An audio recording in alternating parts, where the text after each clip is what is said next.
It looks like we're live. I didn't hear the thing go down. I saw it will count down. This is the Unscripted Podcast. Yeah, I mean, it's all. Welcome to the Unscripted Podcast. Yeah, But what's either way, up? We're here now. We're still struggling again.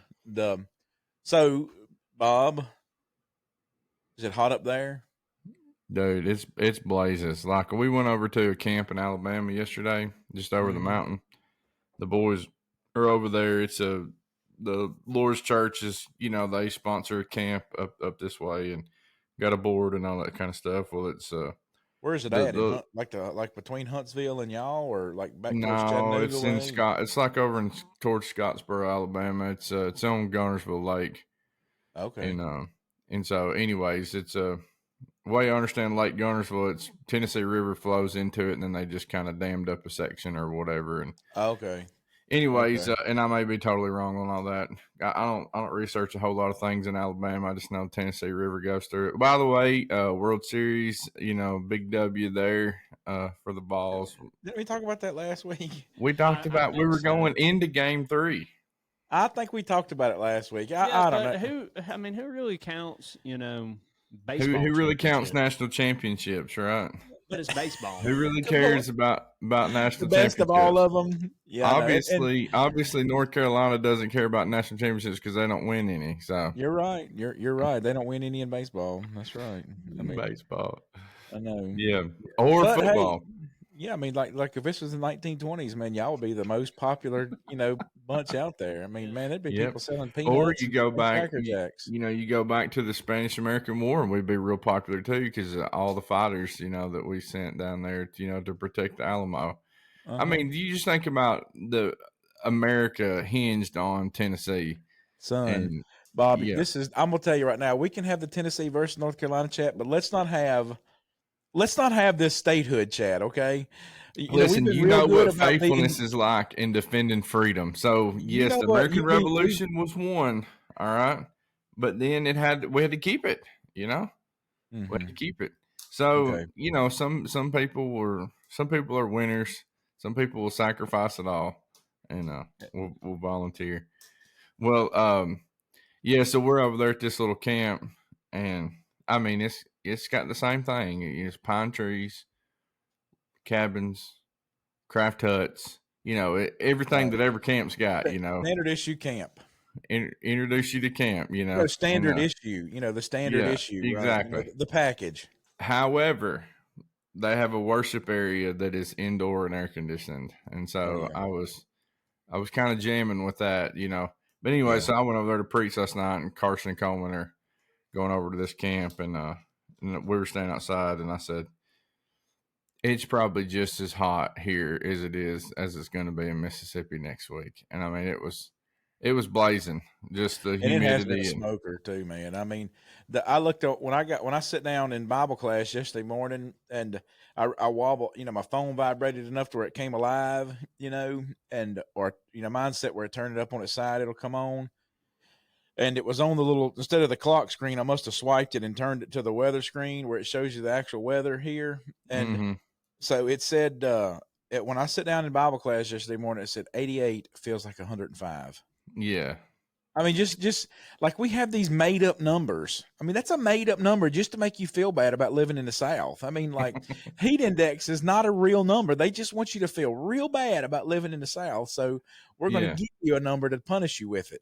Two of my buddies that came down, they brought a gooseneck trailer to help, move us back to Tennessee or whatever.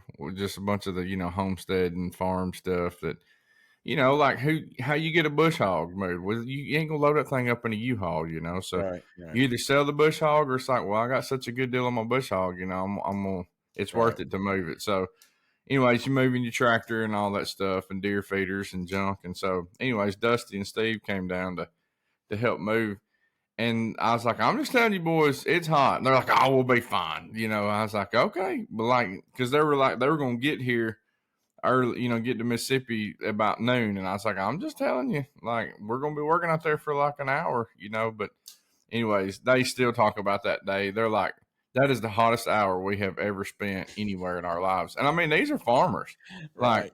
They're out in it, I don't know anybody that works harder than Dusty Matlock does. And anyways, he works crazy long hours, but it was hot strapping that stuff down. So I'm just really kidding. I come into the church today. Did you see that guy working on his van? I went over and talked to him, and I'm gonna carry him some water when we're done because he was pulling an axle or something out of his back of his van over here in the parking lot. And I mean, he's sitting on a little sponge. He's got like a little spongy pad thing that he's sitting on, but the parking lot's coal black, and it is already a smoker outside this morning. When I got up about 5:15 this morning, it was already hot outside, and this old boy is out here, and he's going to work on pulling that axle out of his van. You almost want to let him come over here. If I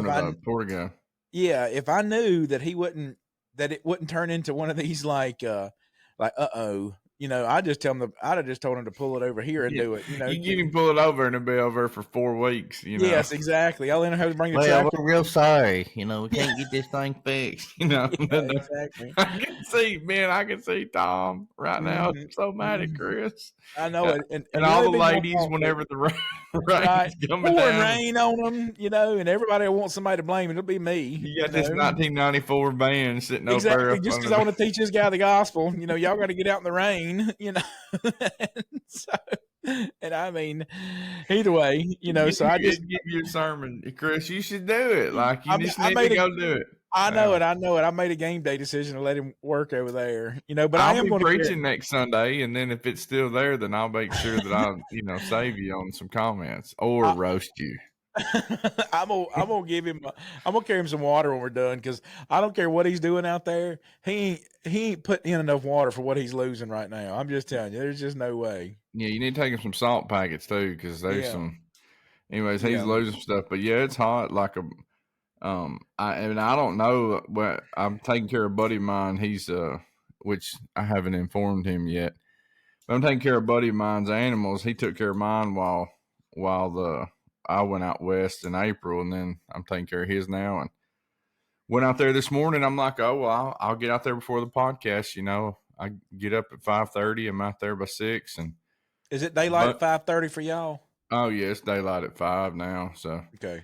Anyways, we're getting about 16 hours of daylight. But anyways, man, I get out there, everything's fine.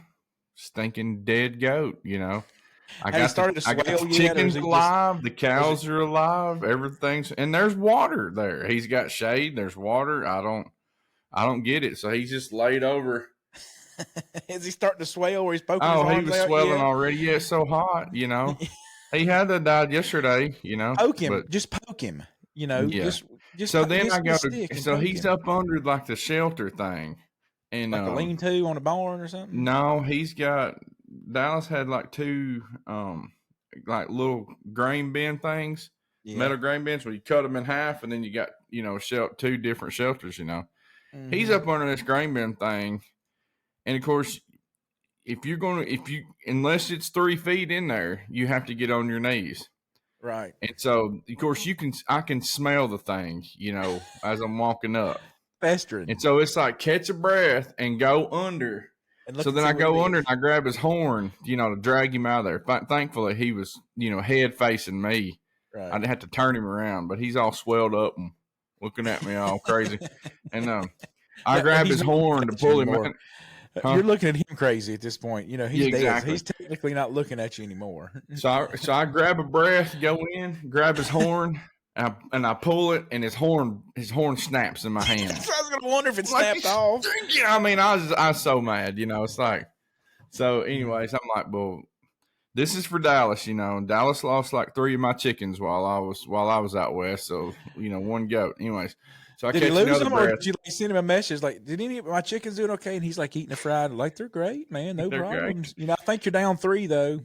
Yeah, he fed 26 of my chickens and 6 of my rabbits, and I've got to feed 90 chickens in 1 pen, 6 chickens in another pen.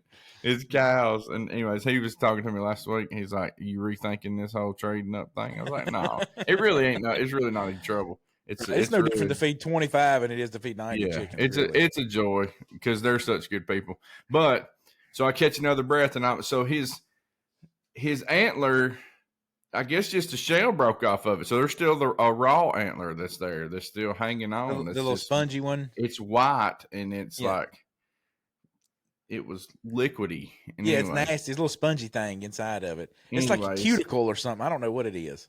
I don't know. So I reached in there, took another breath, grabbed it. That's like, man up, buddy. Grabbed that thing, drug it out, then drug it across the lot. Then there ain't no soap around. You're just washing your hand off with water, Right. rubbing it on whatever And tree bark. things of clover you can find, or whatever. Anyways, Times have I been there in my life? and then I'm texting Chris saying, I'm running a few minutes late. You talking like 5 minutes or 30 minutes? I'm like 5 minutes. And then I get here and the computer don't work. Yeah, I know. We went through all the restarts and updates, and it finally ended up being the little control box down there. We just had to unplug it and plug it back again. So those of you that think, me and Chris and Ben, we live in perfect little worlds. There's never any adversity in our lives. So. Right. I don't know what anybody else was doing, but before 6 a.m., I was dealing with a goat that was stinking. Pulling goat horns off. Yeah. Oh, man, that was awful. Well, why didn't if you were an Israelite, you could have just carried that goat and sacrificed it, couldn't you? Well, this one had a few. He had some spots, some blemishes. So you're saying that there was an unacceptable sacrifice in Israel's day? Well, yeah, absolutely, absolutely. Yeah, I mean, you think about these. That's what's kind of cool is you think about the Old Testament and it's like, why in the world would God for a time period accept like a goat, and then there's especially the scapegoat. Goats are stupid creatures. I mean, and what I mean is that they're so finicky. It's like they want to die. Mm-hmm. It's like they don't even really. And maybe that's what God was teaching us. This whole time is that He said, take the goat and because it's like all the people, like we never had goats, cows and sheep and all that stuff were just common where I'm from. And so me and everybody around us just had some form of those. Now I remember goats and we had sheeps that were rams, but they weren't per se goats. But there was a guy that had some goats, these boar goats. And dude, he struggled to keep these things alive. I mean, they just died all the time. I didn't even know that then. This was years ago, but we were the biggest exporter of goat meat in the world. I reckon we just didn't consume a lot of it. America was the biggest. It was then the biggest export. I reckon. I mean, it's just not common to eat goat here. No, I know a guy who was talking the other day. I mean, he sold like 65 in one day, but he was like, he's like, wait a minute. He's like, was Passover? He's like, was that a Jewish thing? He's like, or was that a Muslim thing? I was like, are you kidding me? I said, dude, this points us to Jesus. I was like, this is a Jewish thing. And he was just talking. We were at Co-op the other day, and he was talking about, he's like, yeah, it's like 65 of them. He's like, I don't know. It was sold them to a bunch of Muslims, I think. Wait a minute. Was it Muslims or Jews? I'm like, dude, the Passover. So it just led into a Bible study, And, do you have a high contingency of Muslims in Winchester County? No, not at all. I mean, we not really any Jews either, and but it's just unreal how uneducated people are about things, and and that kind of segues into our kind of our topic today. Like I want to read something from Hebrews chapter 3. All right, can we read something from Hebrews 3? Yeah, absolutely. I boycotted Hebrews 3 for the. future. Sorry, that was the month of June. It's July 1st, so right, exactly. I guess I can start reading Hebrews again. We were fasting from Hebrews. Yes, you can read Hebrews 3. Hebrews. Well, I was just not asking if I could read the book of Hebrews, but I would just, have a tendency to say, let's do this, right. Instead of saying, can we do this? Chris is getting softer, All right. So Hebrews so let's just talk today about why God has always required faith. You couldn't bring a dead goat to the altar. So if that's the case, why wasn't a dead goat good enough, right? Mm-hmm. If God just wanted a goat, all right, and we ain't talking about Michael Jordan, who was a Tar Heel. We're talking about we're talking about a sacrifice that God wanted. So let's just look at that, just to kind of set the tone for the conversation that I'd like to have, if we could. Yeah. In Hebrews 3, beginning in verse 16. Okay. So Hebrews 3:16, this is, we're kind of picking up post timeline, Israel timeline. So Moses has brought them out of Egypt. They've got the law. They're fixing to enter Canaan. You know, Joshua and Caleb and the other 10 spies go in. They come back and they just fumble it. And so they're 40 years into wilderness at this point, right? So this kind of gives us the wilderness wandering, you know, time frame. So they've received the law. They know what God requires of them. They know that they got 40 years of you know, pounding sand literally before they can enter into Canaan now. So let's pick up in verse 16. So just to kind of, I just said that so we can set a stage of where we're at in the timeline. Yeah. Verse 16, for who having heard rebelled? And indeed, was it not all who came out of Egypt led by Moses? So all of Israel rebelled. Who was the one that rebelled? It was everybody. Everybody was rebellious. Now with whom was he angry 40 years? It was Israel. Was it not those who sinned and whose corpses fell in the wilderness? You remember, everybody from the age of 20 all the way up were going to die in the wilderness. So if he's using this kind of picture, you know, just trying to help them realize that Israel sinned, Israel spent 40 years wandering, and every single person 20 and up, because God knew that these people, that he had to get, you think about it, he leads Israel out of Egypt, but he had to get Egypt out of Israel before he can get them into Canaan. Mm-hmm. And so he's going to spend 40 years whittling away at them. All right. Now, you got to realize that God was using Canaan as a picture of our rest. You know, he was entering this promised land. He tells them all these things. You're going to have cities you didn't build. He's built us a city. You know, you're going to have walls that are fortified cities that nothing can get in. Walls of jasper, pearly gates. You know, all these things, vineyards that you didn't plant. God will provide the source of life, the tree of life that we'll eat from forever. You know, all these things God is using for this likeness of Canaan to what the likeness of heaven is going to be. That the children of Israel, they had to labor and they had to enter into this rest, is what God's intentions were them for to do, was for them to do. But through disobedience, through walking by sight and not by faith, what happens is Israel, they're going to spend 40 years just essentially like your goat friend this morning got to die. You know, they got to go through this, you know, whittling out process. All right. So verse 18, and to whom did he swear that they would not enter his rest, but those who did not what? Obey. All right. So let's just key on that word obedience or obey. Mm-hmm. So we see that they cannot enter in because of unbelief. So belief and unbelief, obedience and unbelief are the same thing here, right? They didn't obey because they didn't believe. If they would have believed that God could have, you know, remember when the spies come back and they're like toting the grapes the size of softballs, and they're literally validating everything that God had told them was going to be there. It's a land flowing with milk and honey, you know, all these things, and they even bring back evidence of it. I mean, just think about going to court, Bob. We're going to go to court with evidence that somebody committed a crime. Carson goes, somebody steals something out of Carson's truck. He goes to court and he's like, I've got pictures on our Ring camera, our Blink camera of John Boy stealing my car. I know that I saw him at a pawn shop hawking my radio, and now I see him walking out. I mean, you know, all these things. And then Carson says, but don't prosecute him. You know, it's not true. It just, we don't have that. We don't, that's what they're saying there. It can't be true. There's no way this can be. Yeah, there's no way that can be true, even though we've got all undisputable video evidence, as it were, right? Well, right. You might get on a political, you know, realm here about, you know, evidence of things. And yeah, well, we probably need to have a politics conversation before the election, but let's just table it for today. Yeah, we'll table it. All right, so chapter 4, verse 1. Now, you remember, like, all these chapters and stuff like that, they're there because of us. It's just like Bob's address or Chris's address. It's not, you know, the writer of Hebrews didn't say, okay, number 19. Let's make this chapter 4 now. Yeah, no. It's just something we added in there. Right. Yep, exactly. So let's just read it as one continual chapter, as it were. So 19 again. So we see that they cannot enter in because of unbelief. Therefore, since a promise remains of entering his rest, a promise, what was that? Remember, all this was likenesses. You know, there's still a rest to come.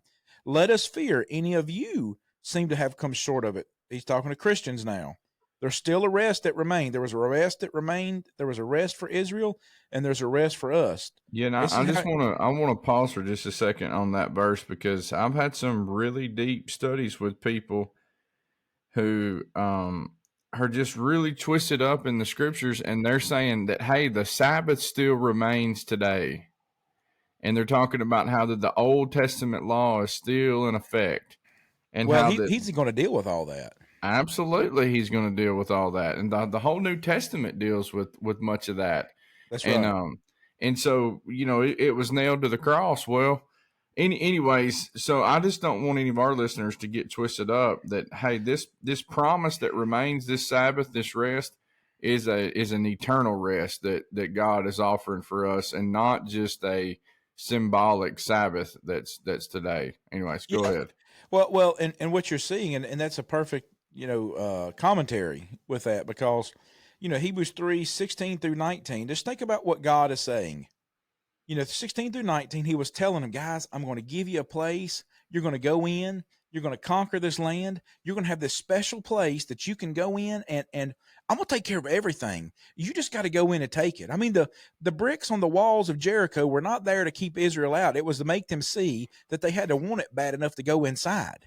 And so when they get in Jericho, God is doing all these things. Well, so he's telling them this great news, right? I mean, if I'm a slave in Egypt, a brick making slave, and I'm marching out, I'm thinking, what in the world am I going to do? And he says, no. You're not captive anymore. The thing that kept you captive, like, I'm setting you free from all that stuff, and I'm going to give you a place that you can rest. Well, you're seeing this strong analogy that God is showing, and what he's going to do with our Romans 6:17. But thanks be to God, though you were slaves to sin, you obeyed from the heart that form of doctrine, to which you were delivered, and having been set free, verse. I mean, so now you're free from that. So God is showing that with Israel, he was using this literal chains of slavery that he would draw them away from and carry them into this place of rest. And he's analogizing to us here. He told them about this great blessing. He told them about this thing, this gospel. That's why he uses this word right here.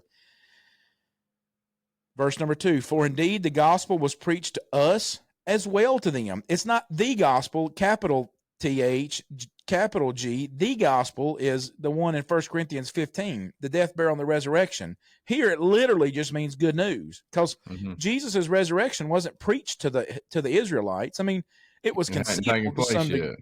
Yeah. Exactly. It was concealed to some degree. But ultimately, what the Hebrew writer is saying is like, hey, they had great news. They had a great blessing.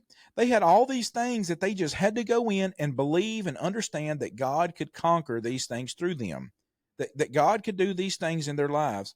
For indeed the gospel was preached to them as well as, to us as well as to them. But the word which they heard did not profit them. Why, Bob? What's it say? Not being mixed with faith. Not being mixed with faith in those who heard it. Faith comes by hurting, right? And hurting by the word of God. Faith comes by hearing, right? And so you're seeing this. Now think about this. Think about this thing that he's showing here, Bob, is that Israel, they did not enter into the rest because they didn't keep the things that God told them to do by faith. So let's go back to our goat sacrifice here, right? Let's just take a step back, because, why was God using these pictures of the sacrifice? Like, we're talking about goats are just stupid. They just want to die, it seems like, and maybe. Yeah. I mean, the goat today, he had shade, he had water, he had shelter, he had food. Like, what do you want? I mean, there's protection around him, and it's just you got the best goat life, I mean, he croaks, I don't know. I don't get it. So I want to read some verses if I can. I got about 6 verses here I want to read. Let me just read 3 of them. All right. Now, all these are post Sinai, post law. These are from the prophets, major and minor prophets. Okay. And, as Israel's kind of winding down, as it were, if I can use that term, I don't know if that's a good way to say that. I mean, they're kind of at the end of their wick. God is going through this process of captivity, and he's kind of hitting the preheat button with a lot of this stuff, these marauding bands and Assyrians and all this stuff. He's just steadily shrinking Israel's territory. And so I just want to read some verses, here about why it's so important for us to understand that it's really just not obedience, and it's really just not understanding. It's faith in and faith that, right? I have faith that God can do these things, and I have faith in God being able to do these things. So faith that God can says, okay, I realize what you can do. Faith in says, I'm going to act those things out. We call it belief. That's the second verb. component. Yeah. Right. So let's look at Jeremiah 6 and verse 20. Now I'll just read these because I just got them written down here. All right. What used to me, and I'm reading the ESV version, is frankincense that come from Sheba, special little. Now God required these sweet-smelling aromas, or sweet cane from a distant land. Your burnt offerings are not acceptable, nor your sacrifices pleasing to me. God would not accept their sacrifices. Why? What's the reason? Isaiah chapter 1, verse 11 through 15. What to me, God speaking, what to me is the multitude of your sacrifices? It don't matter to me how many you pile up. I mean, you think about it, every sin that somebody committed, they were supposed to offer a sacrifice for. So what good is your multitude of sacrifices? I have had enough of burnt offerings and rams and the fat of well-fed beasts. I do not delight in the blood of bulls or of lambs or of stupid goats. I added the stupid. God didn't say that. When you come to appear before me, who has required of you this trampling of my courts? You just kind of, almost approach it like, Psst, I'm going to march up in here and do this thing. Like you just going up to the judge and demanding a presence with him. Who's required of you the trampling of my courts?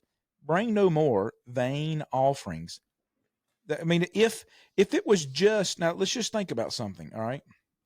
If it was just this idea that I have to offer by faith, offer by compulsion. In other words, like when you tell, I don't know, whoever's turn it is to feed the chickens or whatever, like I tell the boys, like, okay, we're going to do this. We're going to cut grass. We're going to, whatever, I got to dig a ditch. I got to go get, the kids aren't happy about it. They just go do it. You know? Exactly. Especially when it's 110 degrees outside. But, so he says, bring no more vain offerings. So he's still requiring their offerings, but what he requires in them is not what? Is them not to be vain offerings, empty.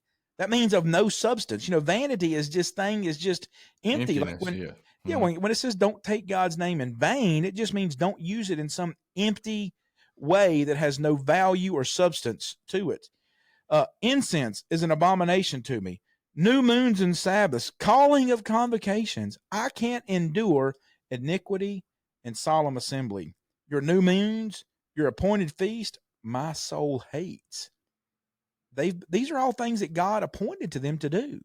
These things that he told them to do. These things you guys are doing, my soul hates. They've become a burden to me, and I'm weary of bearing them. When you spread out your hand, I'll hide my eyes from you. Even though you make many prayers, I will not listen. Your hands, they're full of blood. And then the last section I want to read is Amos 5, 21 through 23. God speaking here again. I despise your feast, and I take no delight in your solemn assemblies. I hate your feast. I hate when y'all get together.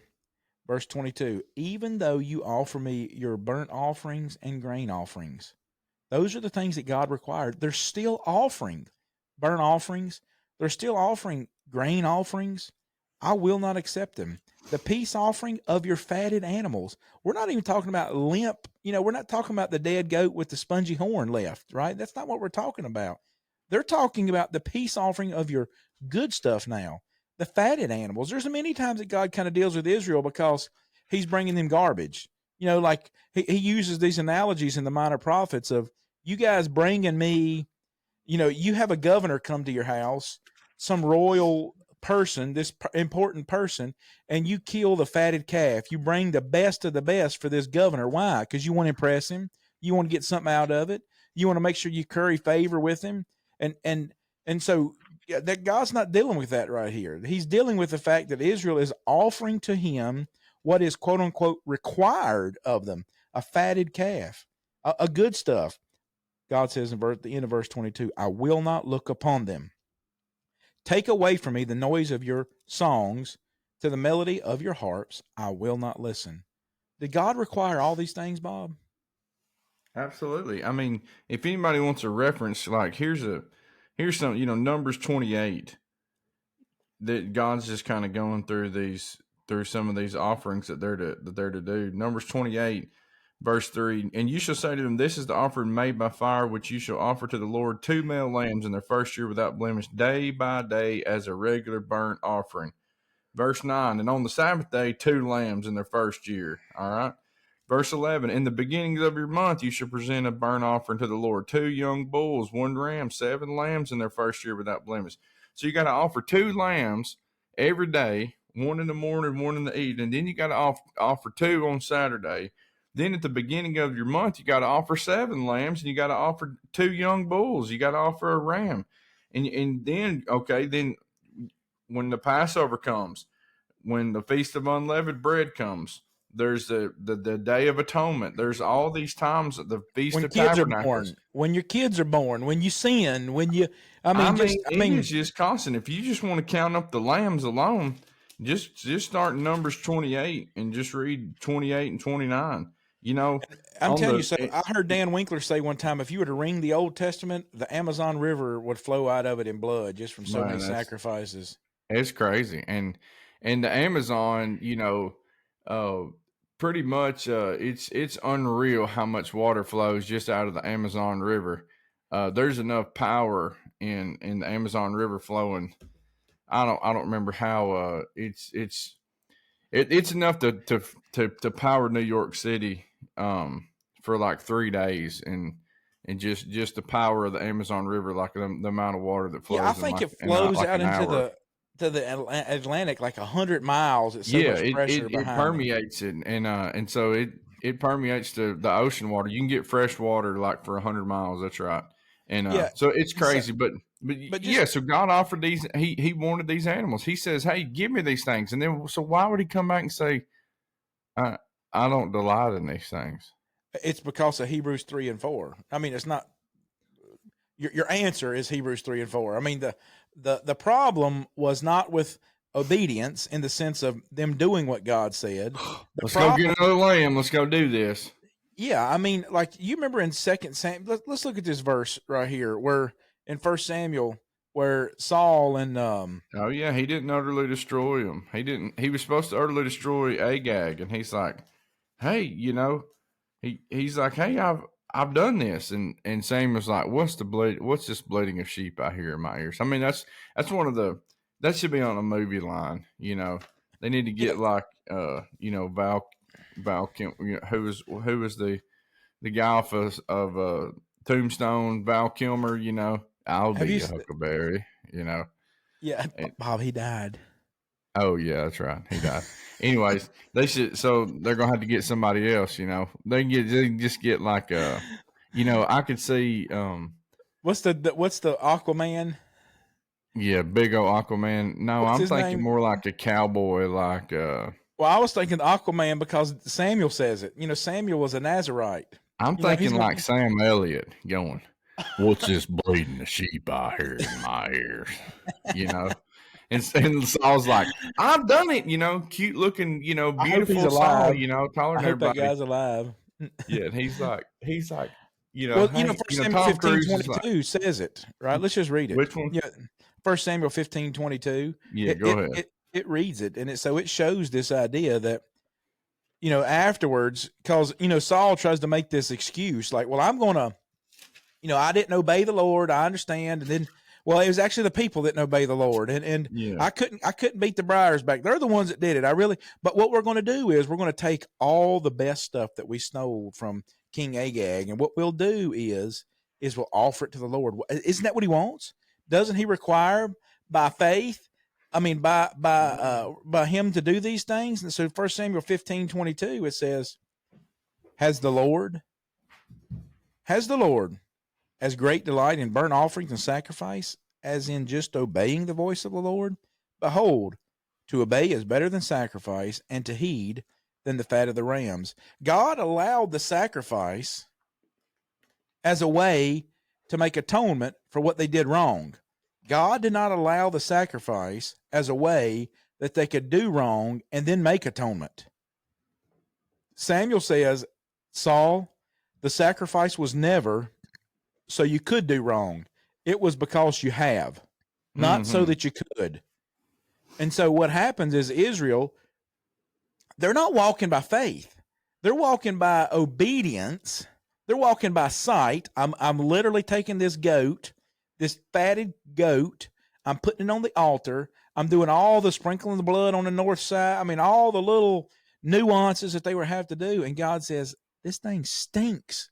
It stinks not because you nicked his insides. It doesn't stink because of blood in the hot weather just stinks.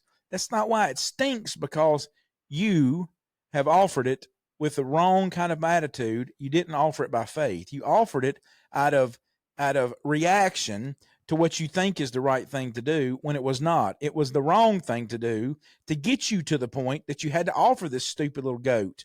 That's what you needed to realize, is that the goat was because of your rebellion.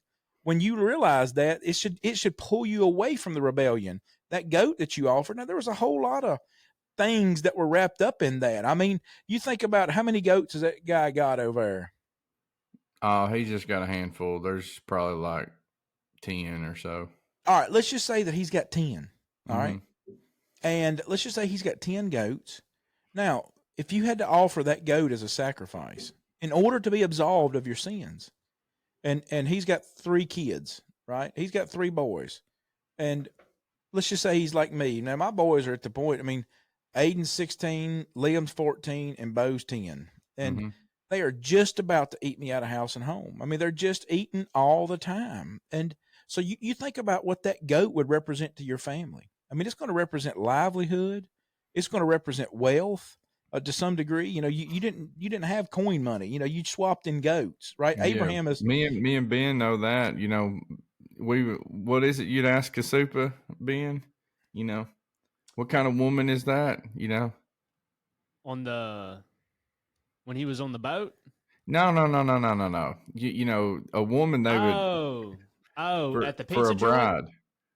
Joint? For the dowry. Yeah, for the dowry. Yeah, there's so many moments with Kasupa, you know. I know.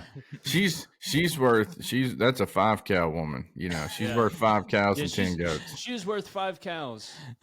That woman right there, only 5 chickens. She is very beautiful. You know, this woman only worth 5 chickens. Well, so let's just think about that, right? So if you want to get married, right? I mean, and you got 10 goats, and you got Carson, Case, and Coleman that you got to marry off. You better start breeding them goats real quick. Unless you get a 1-goat girl, you know, do you want them to marry a 1-goat girl? You know, I mean, cross-eyed chick with no teeth, you know, and got a hook hand. You know what I mean? It can't. I can cook with my left hand, even though I'm right-handed. You know, man, Chris is going straight to hell. You know, with his comments about these poor people that are handicapped. Hey, you can get a dead guy to be the voice of the prophet Samuel. I mean, Anyways, so for there to be a 50-goat girl, there has to be a 1-goat girl. There has to also be a 1-goat girl. That's right. Yeah, that's right. Somebody's gonna have a standard. And you know, you go back to Exodus 13. Right after he pulls them out of Egypt, he just says, "Hey, if you're going to, is your mic still on? Or are you having trouble?" I was just telling Ben to check the volume. He just won't listen. Yeah. So this the volumes were a little bit unequal. So you know, you get over to Exodus 13 right after Exodus 12 is the Passover. Right. So they're pulling them out, and he just says, "Hey, everything that opens the womb belongs to me."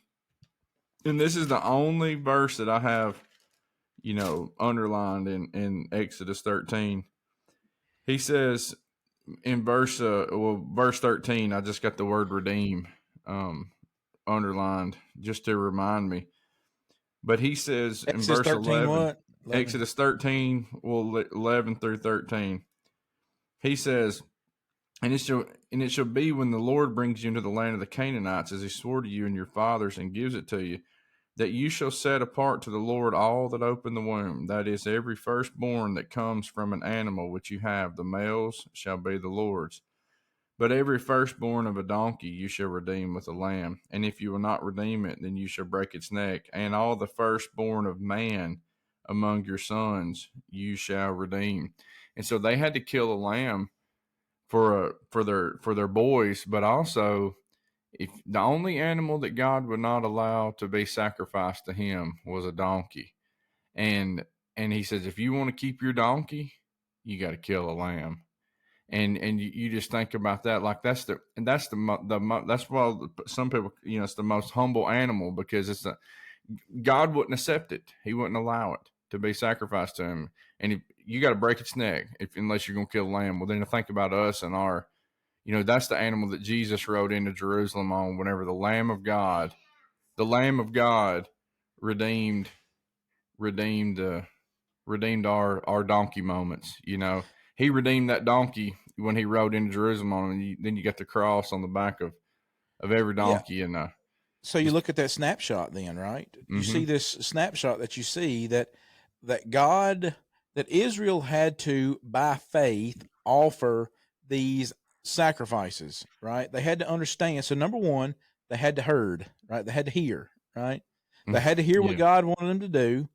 And then from that, they had to understand what God wanted them to do and then carry that out. Now, they didn't understand. I mean, 1 Peter 1, 10 and 11, when he talks about these prophets and the things that they wrote, and when they would add these kind of prophecies to the scriptures, they searched and inquired the time. What he's drawing this picture of there in 1 Peter 1, 10 and 11 is that when these prophets wrote this stuff down, they didn't necessarily understand all this stuff. They just had to do it. I mean, God was showing us through the Old Testament what he was going to do with us in Jesus. And so if it was not required under the Old Testament to have faith, then it's not going to be required under the New Testament to have faith.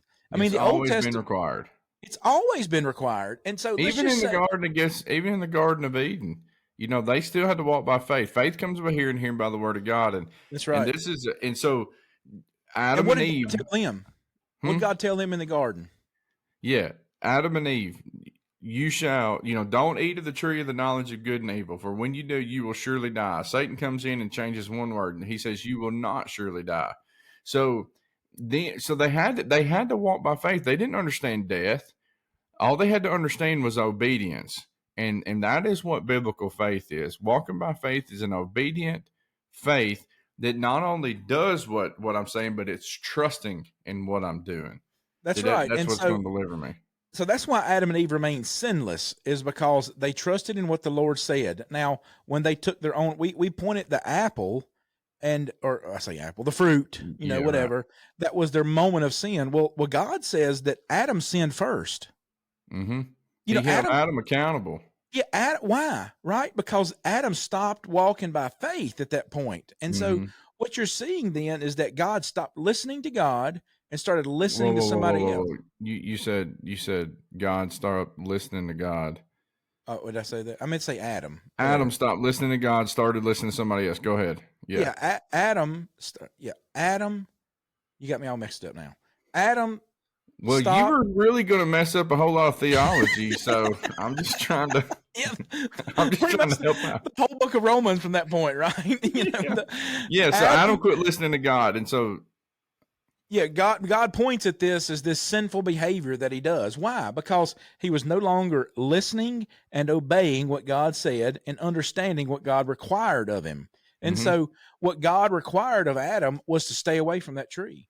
Is now when they culminated in the taking, Eve is the first one that does it, but the Bible does not point at Eve sinning first. It points to Adam. And Adam was the first sin, and Adam, we all die. All these things, this origin of the first sinful action, just like Ben said, there's got to be a 1 goat girl to be a 50 goat girl. In order for all of us to sin, there had to be the first one. Adam was the first person that sinned. And so from that point forward, God is priming the pump with all these sacrifices. I mean, he sends them out of the garden and he does the first sacrifice.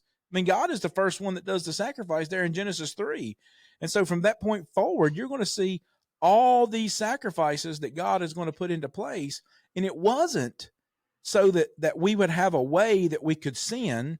It was so that we could understand, because we sin, what it cost and what it's going to cost God, and then how do we escape the bondage of it. In Israel, they never learned that lesson. They thought that the power was in the law.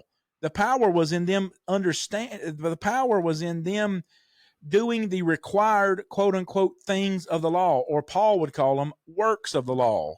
Yeah. They're doing the works of the law. That's not what was required of Israel. It was required faith in what God said. How did he deliver that? Through the law. Mm-hmm. That's how it happened. He delivered what he wanted them to do through the law. That's why Hebrews 1:1 does this. In times past, God spoke to, divers manners, many ways, spoke to our fathers through the prophets. But in these last days, he's spoken, God uses this analogy that he told Israel what he wanted them to do, how he wanted them to live. The whole book of Hebrews is going to be built on this principle that he starts in Hebrews 1:1, that God had a way that he talked to people, had a way he wanted them to understand what he wanted them to do. Now today, he culminates it just kind of us by his son. Yeah, and he uses that theme for the rest of the book of Hebrews, but it's supported by this undergirding that God had this way that he told people he wanted them to live and act and obey and love and 50 other things that he's going to talk about in there. And so God didn't have to, part of the law, two things here I'm thinking about. Part of the law is like, okay, when you touch a dead body on the battlefield, you're unclean, is what he said. And so therefore there's a quarantine process. God was the first one to issue quarantine. He said, okay, well, first he kicked Adam and Eve out of the garden, right? But anyways, he says, hey, don't, he says, you can't come into the camp of the people. Now we got to understand, when Israel came out of Egypt, that there was 600,000 men. I'm right here at it. 600,000 men on foot besides children. That's what Exodus 12:37 says. So then you got kids and women, so we're talking about over 1 million people here. So he says, when easily 3 million. When you're touching a dead body on the battlefield, he says, you're unclean. You can't come into the camp for 7 days. He says, here's what you do. You take the ashes of a heifer and some hyssop, and you mix it with water, and you sprinkle your tent, you sprinkle your body, and you're like, oh, this is some holy ritual, God's gonna do these things. Well, when you take the ashes of a heifer and hyssop and water mixed together, what you get is lye soap. Right. God didn't say go make some soap. He said, you do these specific things and you do this, and after you do that, then go present yourself to the priest. He's got to make sure you don't have a fever, that you don't have any crazy things coming up on your body or whatever. And so you quarantine for these days, you've washed off, you stayed away from everybody for 7 days, and now you can come into the camp. And so what he's saying is he didn't have to tell them there are these many miniature microscopic bacteria, organisms that will flat kill you the same way that goat died out there today. And so I understand today that whenever I couldn't just after I touched the goat, I mean, the stinking smells on my hand, I've been there. I mean, it's like, get it off either. You can't like get when it you off. Go to a Mexican restaurant and you think like, well, my clothes ain't dirty, but then you take them off, and you're like, they stink like a darn Mexican. Ooh, those things smell like they smell like fried chips, Yeah, Anyways, I gotta wash them.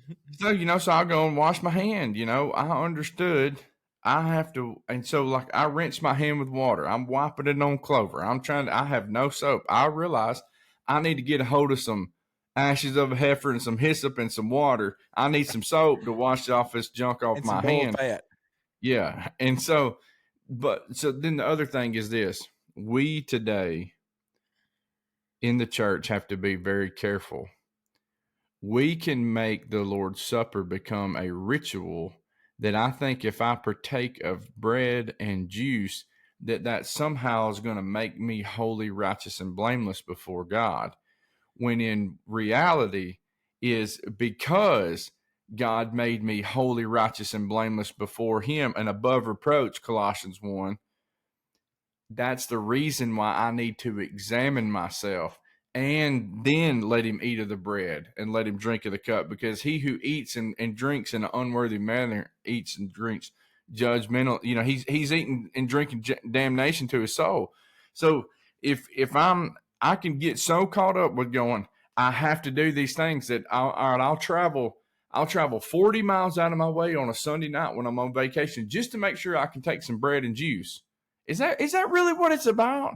Right. We got to protect the Lord's Supper. You know, I mean, you know, that's no, that's it's no, right. You need to examine yourself and realize you're nothing without Jesus.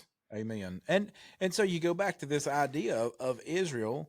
There's never been, if God required it under, I will say this, that God did wipe out the Old Testament, but he never wiped out the way that we should approach him. And it was because that predates the Old Testament. What I mean by that is that when Abraham offered sacrifice, he had to do it by faith. He offered Isaac by faith, the Bible says. I mean, by faith, he offered Isaac, supposing that God would raise him from the dead. So God has always required the old law, Colossians 2:14, nailed to the cross. Ephesians 2:15, it's gone. Wiped out the handwriting requirements. All those things, no ifs, ands, or buts. Like Rover, they're dead all over, right? Like your goat, spongy horn goat, they're dead. Well, what happens is we have to realize that from those things, God was showing us a pattern that he wanted everybody now, all men, like Paul says in Acts 17, all men everywhere to repent. So we can understand what God required under the patriarchal period with Abraham, Isaac, Jacob, all those guys up to Moses, that until Moses, the Jews then to the cross had this law and system that they had to go by and understand by faith what God was requiring, because he was shadowing the church and this group of people that he was going to save. Well, God still had this same system in place of faith for the whole world. I mean, he deals with Nineveh, a Gentile nation. He deals with Nineveh again with Jonah. You see all these Gentile people that God did. I mean, Jethro, Moses' father-in-law. I mean, all these people are Gentiles. So God has never not required a system of faith among his people, because what he's always wanted us to do is understand that he's the creator. And if he's the creator, he gets to call the shots.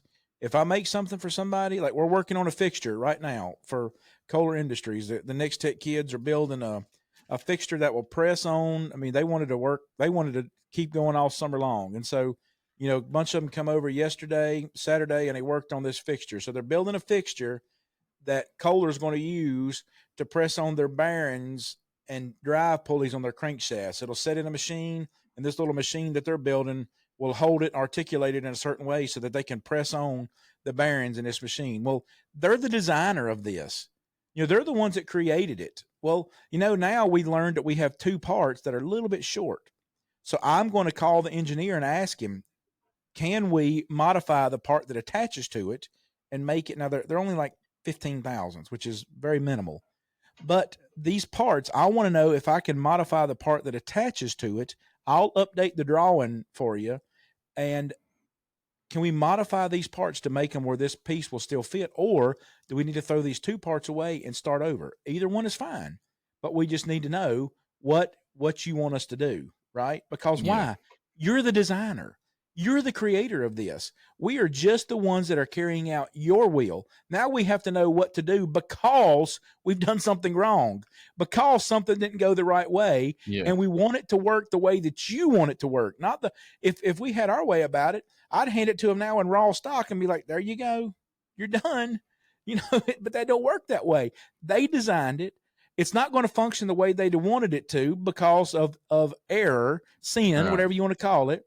Yeah. And now because of that, we got to make a decision what to do in light of those things. I don't get to demand that you do this. I have to listen to them. God has always required this one thing. I'm the creator. You listen to me. Mm-hmm. You do what I tell you to do. I mean, we look at that like in some kind of, how dare you? Well, I promise you, if you understand who God is, you would be saying, Lord, you tell me. If you don't, this isn't, you don't think that God will. How dare him? Oh, how dare you? How dare you? It's just, and it's God's. we don't understand the wrath of God. Some today we can read about it, and we have to read about it by faith and understand it. But when God came down on that mountain to give them the 10 commandments and told Moses to come up, go read Exodus 19 and let that give you a little tune up about how when God come down to the earth of like, I mean, these people were shaking like they didn't even want to look at the mountain. They're like, okay, we ain't coming up there. You know, they still remember those things. And then what God even was, the animals couldn't get there. I mean, just imagine frying. If a deer touches the mountain, it's dying. Yeah, poof, everything around it just going to die. Yeah. And Moses and God's like, you tell all the people don't touch the mountain. Right. Like, not like don't come up, like don't come up 100 feet. It's like, don't touch the mountain. Right. And it's like, right. Mm-hmm. They were shaking and trembling. And so, you know, and this is and even tell him like, we don't ever want to do that again. Like, that's right. From now on, you do all the yapping. We can't, like, that was just an event that we can't go through. You know, and this is when people understood how God was in his holiness, and it was very powerful. You know, there's times where you can read in the Old Testament where when they had gotten away from God, and then, you know, Josiah finds the book. Yeah. And they read it. Ezra comes and reads the law, and these people are weeping, and they are understanding, you know, and that's the way that, don't ever forget who God is, and don't ever forget the sacrifice of Jesus and what he did for you, and make sure that you're not living under a system that's law.